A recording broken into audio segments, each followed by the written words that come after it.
Right now, as I speak to you, I am kneeling on the floor of my old storehouse here in Okinawa, and my hands are covered in a thin gray paste. There is a crack in this concrete floor, a crack that has been here longer than some of you have been alive. My father saw it, his father saw it, and this morning, with a bowl of something that cost me almost nothing, I am closing it, not covering it, not hiding it, closing it so that water can no longer creep inside and pull it wider each winter. You have seen these cracks on your porch, in your foundation, along the path to your barn, and someone, somewhere, has told you the only answer is to tear it out and pour new. I am here to tell you that man wanted your money, not your floor. My name is Kenji Takara. I am from Okinawa, in the far south of Japan, where the typhoons come every year and the salt in the air eats everything that is not built with care. I am 79 years old. My family has been building houses, walls, cisterns, tombs, by hand, with lime and stone and patience, for more generations than we have written down. My grandmother did not read, but she could mix a mortar that outlived the man who laid the last one. I learned at her knee, and what I am about to give you is not a product. It is a way of thinking. We call it mate nai. Waste nothing. Repair, do not replace. Build so your grandchildren inherit it, not the debt of replacing it. Now let me tell you who does not want you to hear this. There is an industry built on the crack in your floor, not on fixing it, on making sure you never learn how. Think about it. If concrete lasted forever, and any old man could seal a crack for the price of a cup of coffee, who would buy the bucket of magic sealant with the bright label? Who would call the contractor with the shiny truck? The men who make things to break have a name for people like you and me. They call us the market. They design the porch patch to peel in 2 summers. They pour the driveway sealer that flakes by spring, not because they cannot do better, because doing better only sells once. A crack that comes back is a customer that comes back. They do not hide this method because it is dangerous. They hide it because it is cheap, it is simple, and it works. And a poor farmer in the mountains knew it 1,000 years before their factories existed. Quick word before I begin, and I won't bring it up again. Everything I share here, there's far more of it than fits in one video. So I gathered it all into one book, the Takara Method. And right now I'm keeping it at a special price, lower than it'll normally be. The link's in the description, or point your phone at the code on screen. That's all.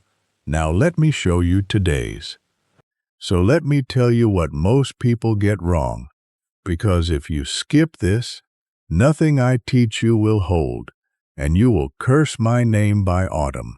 Most people treat a crack like a hole to be filled. They see a gap, they jam something into the gap, they walk away, and every single time, it fails.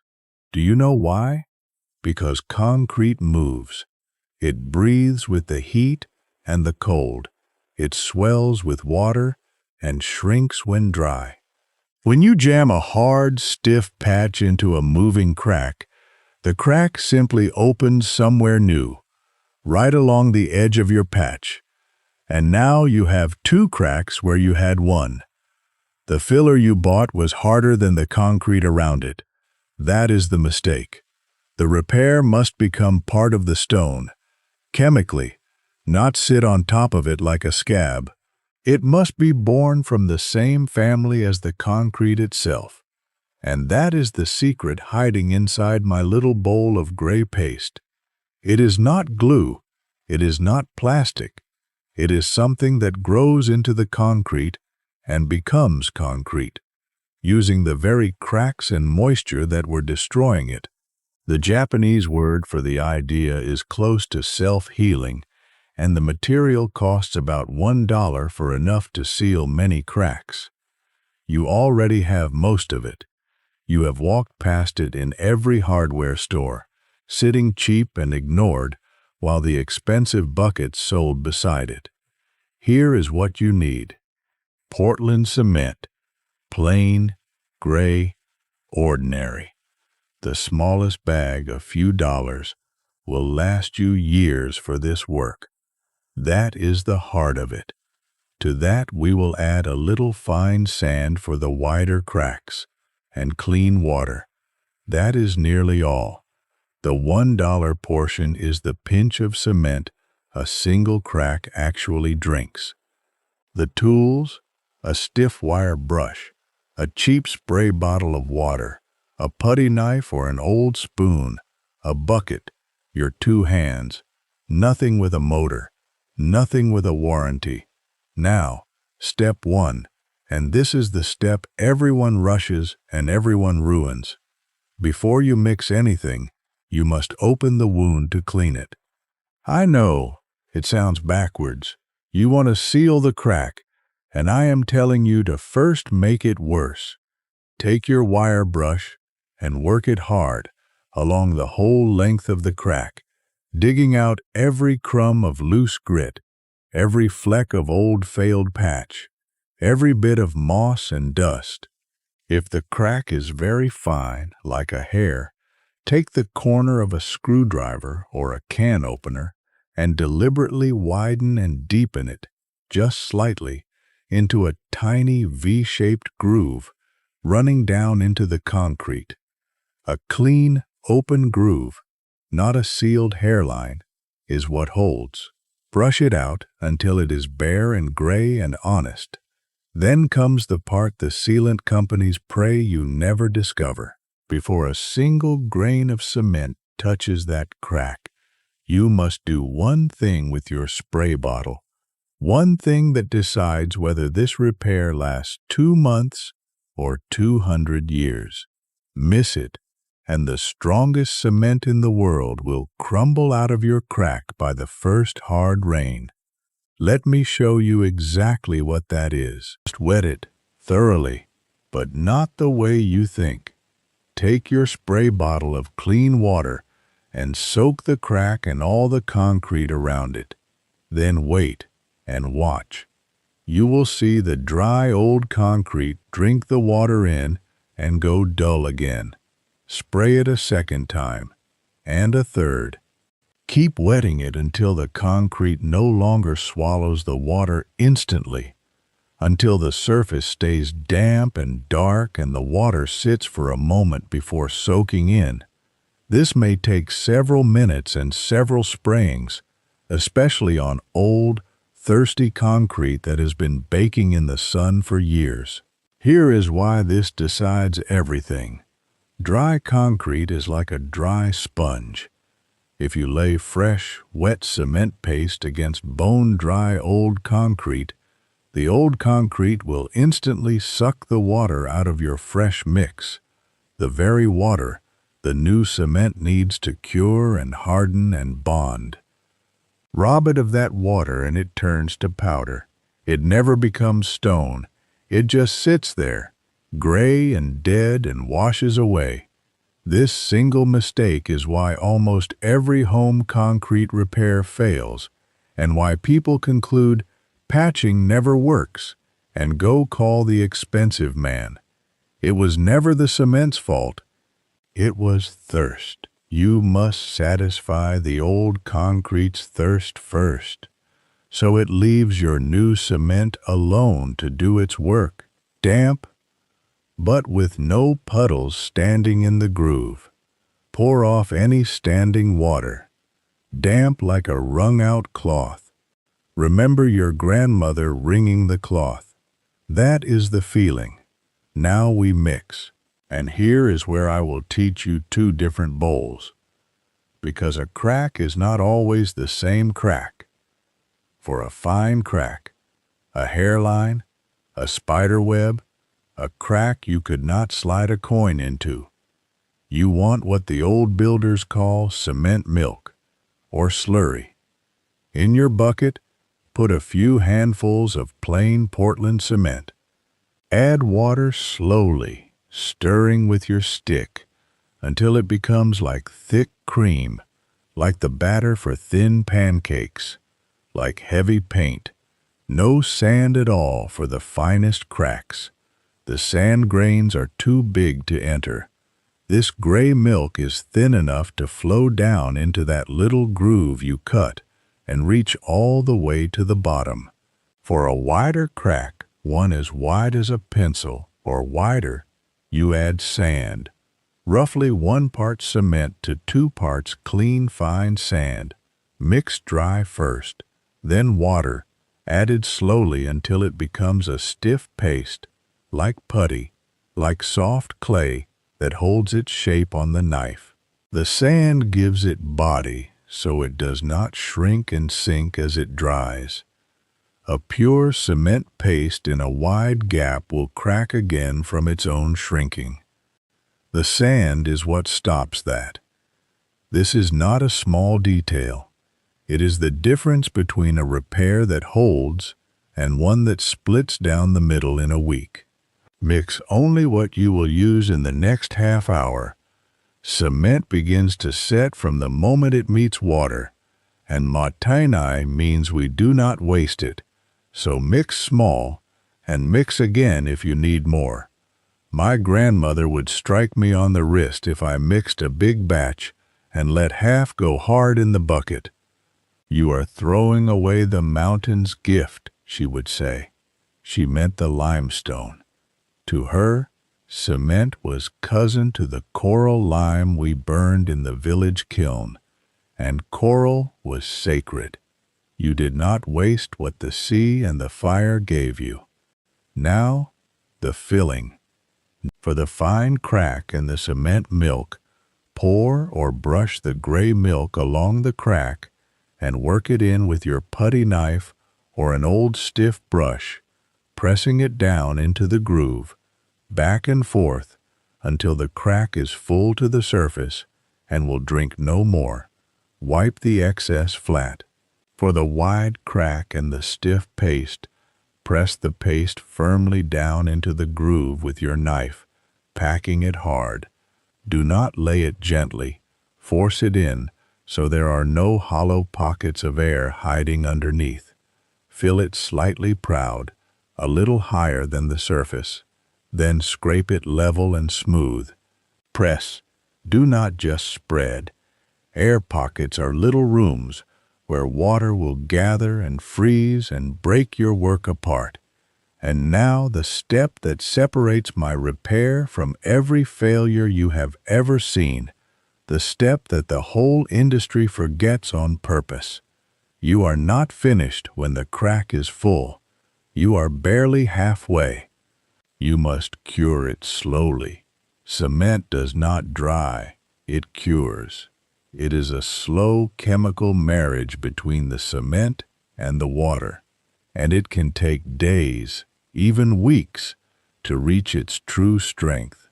If you let it dry too fast in the sun and wind, that marriage never completes, and the repair stays weak forever. So after you fill the crack, you must keep it damp. Lay a strip of damp burlap, or an old wet towel, or even a sheet of plastic, over the repair, and each morning and evening for the next 3 days, at least 3 days, lift it and mist it again with your spray bottle. Keep it in the shade if you can. Keep it damp, cool, and calm. 3 days of patience. That is the whole price. 3 days and $1 of cement against a lifetime of buying buckets that fail. The men with the shiny trucks are counting on you being too impatient for those 3 days. Prove them wrong. This is the heart of the method, cleaning the wound, quenching the thirst, matching the mix to the crack, packing out the air, and curing slow.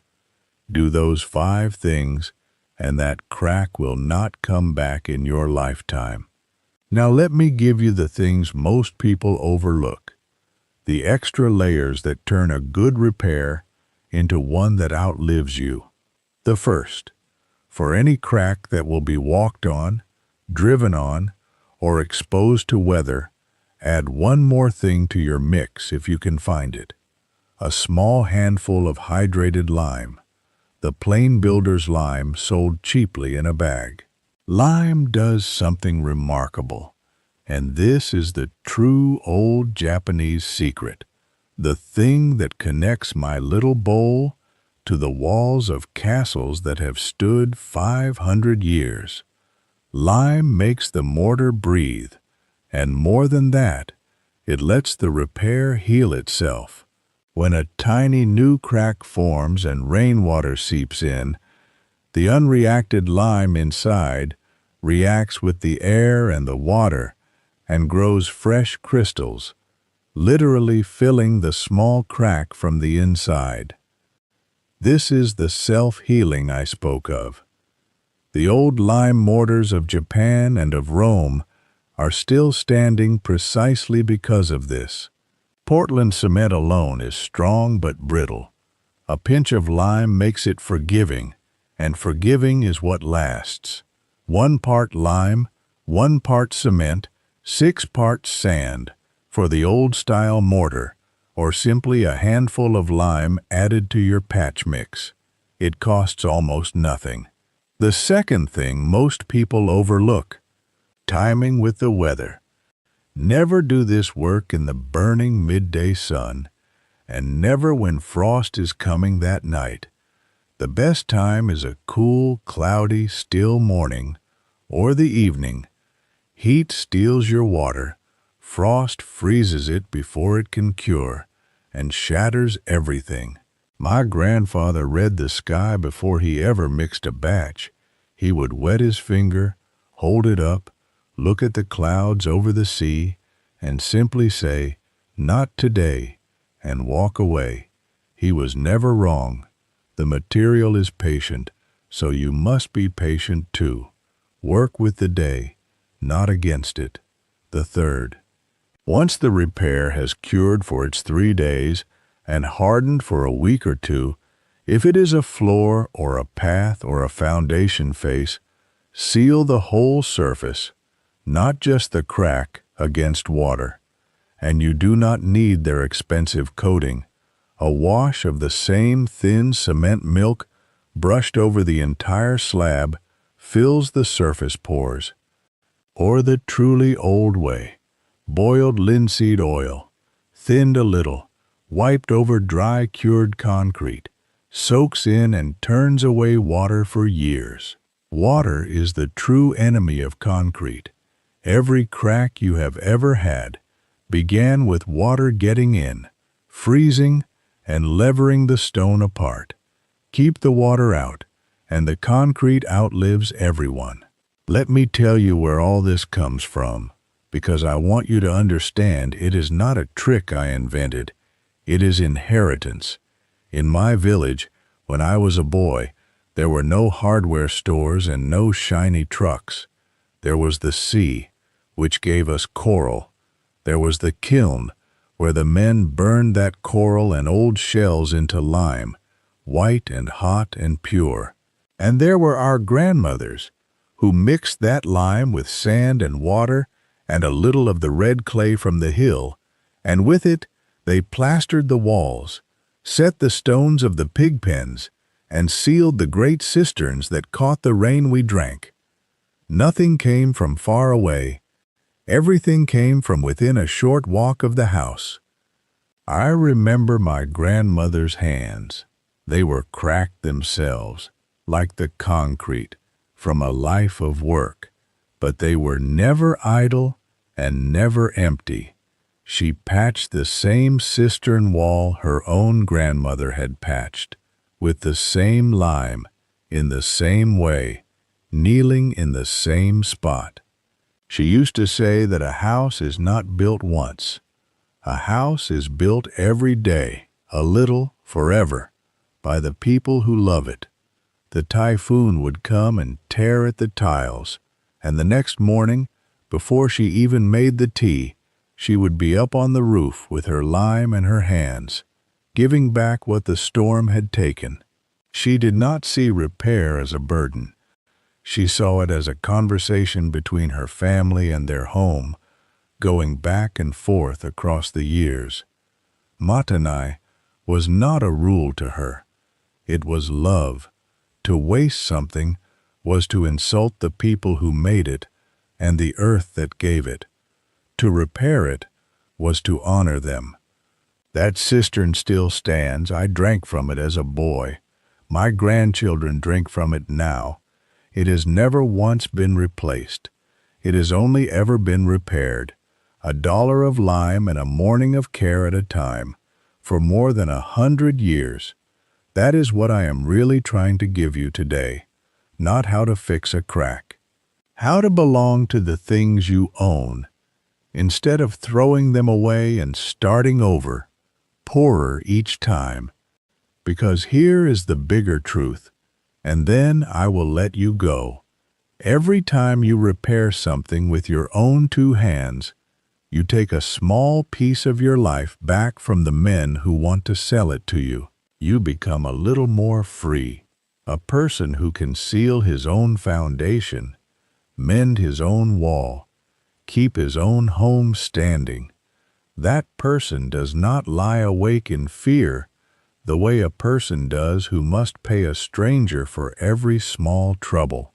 Self-reliance is not about money. It is about dignity. It is about being able to look at a crack in your floor and feel not fear, but a quiet, steady confidence. I know what to do. My hands know what to do. That confidence is the true inheritance. It is worth more than any full bank account, and no company can sell it to you or take it away. You build it the same way you build a wall, one small, patient act at a time. Leave something behind that lasts. A wall, a floor, a cistern, a way of doing things. Let your grandchildren run their hands over the smooth patch you made and never know it was ever broken. That is a kind of quiet immortality that costs $1 and 3 days of patience. Now I would like to hear from you. Tell me in the comments where you are writing from, what country, what mountain, what plain, and tell me what you are building or fixing right now with your own hands. I read them. I read every one. It warms an old man's heart to know there are still people in the world who would rather mend than throw away. We are a village, even across the oceans. Tell me your name and where you stand. And come back, because next time I am going to show you something my grandfather did to the wooden posts of our storehouse. A way of treating plain wood with fire and oil so that it never rots and the insects will not touch it for 50 years or more without a drop of poison from any store. The posts he treated this way are still holding up my roof today, black and hard as iron. Most people let their good wood rot in a few short years because they never learned this one old thing. I will teach it to you. Until then, waste nothing, my friends. Repair, do not replace, and build as if your great-grandchildren are watching, because one day they will be.